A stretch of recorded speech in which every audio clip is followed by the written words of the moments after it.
The Assassination of Archduke Franz Ferdinand. On the eve of the assassination centennial, find out how a teenage Serbian nationalist provided the spark for World War I. The start of World War I, the so-called Great War of 1914 to 1918, was triggered when a teenage Serbian revolutionary shot Archduke Franz Ferdinand, the presumptive heir to the Austro-Hungarian throne, and his wife Sophie on their visit to the Bosnian capital of Sarajevo.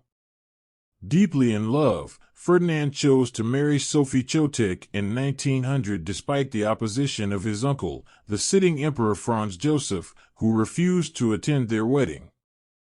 Though not exactly a commoner, Sophie came from a family of obscure Czech nobles and not from a reigning or formerly reigning dynasty in Europe. As a result, their children were declared ineligible for the throne. Sophie also became the victim of countless petty slights. At imperial banquets, for example, she entered each room last, without an escort, and was then seated far away from her husband at the dinner table.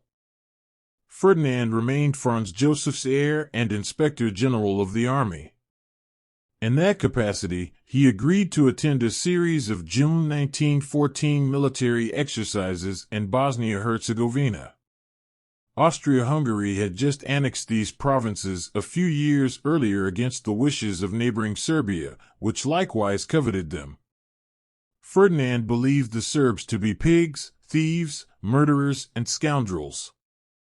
Yet he had opposed annexation for fear that it would make an already turbulent political situation even worse. Formerly controlled by the Ottoman Empire, Bosnia-Herzegovina's population was roughly 40% Serb, 30% Muslim, and 20% Croat, with various other ethnicities making up the remainder. Upon learning of Ferdinand's upcoming visit, the young Bosnians, a secret revolutionary society of peasant students, began plotting to assassinate him. In May, Gavrilo Princip, Trifko Grabez, and Nedeljko Kabranovic traveled to the Serbian capital of Belgrade, where they received 6 handheld bombs, 4 semi-automatic pistols, and cyanide suicide capsules from members of the so-called Black Hand, a terrorist group with close ties to the Serbian army.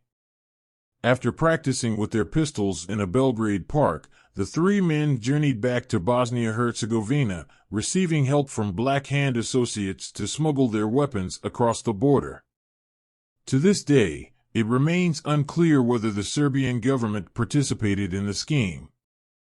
Ferdinand and Sophie departed their estate for Bosnia-Herzegovina on June 23. Having received multiple warnings to cancel the trip, the Archduke knew that danger potentially awaited them. "Our journey starts with an extremely promising omen," he purportedly said when the axles on his car overheated. "Here our car burns, and down there they will throw bombs at us."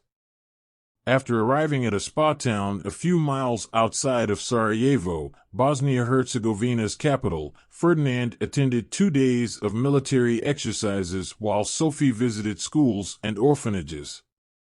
On a whim, the couple drove in one evening to check out Sarajevo's bazaars.